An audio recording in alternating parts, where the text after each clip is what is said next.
மாட்டுப் பொங்கல் வந்தது. கிராமம் முழுக்க சந்தோஷம்.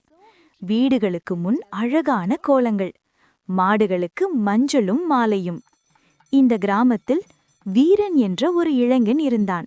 அவனுக்கு மிகவும் பிடித்த நண்பன் ஒரு காளை மாடு. அதன் பெயர் கருப்பு. கருப்பு காளை வலிமையானது, ஆனால் மிகவும் அமைதியானது. வீரன் தினமும் கருப்பை அன்போடு பார்த்துக் கொள்வான். "நீ என் நண்பன்" என்று மெதுவாக பேசுவான். மாட்டுப் பொங்கல் நாளில் காளை மாடு அடக்குதல் தொடங்கியது. மேளம் ஒலித்தது. மக்கள் எல்லோரும் பார்த்தார்கள். கருப்பு காளை வேகமாக ஓடியது.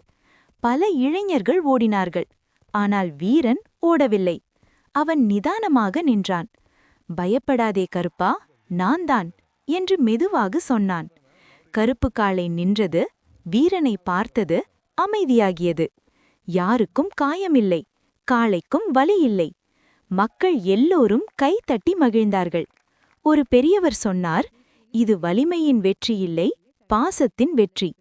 அன்று எல்லாருக்கும் புரிந்தது. அன்போடு அணுகினால் வலிமையும் அமைதியாகும்.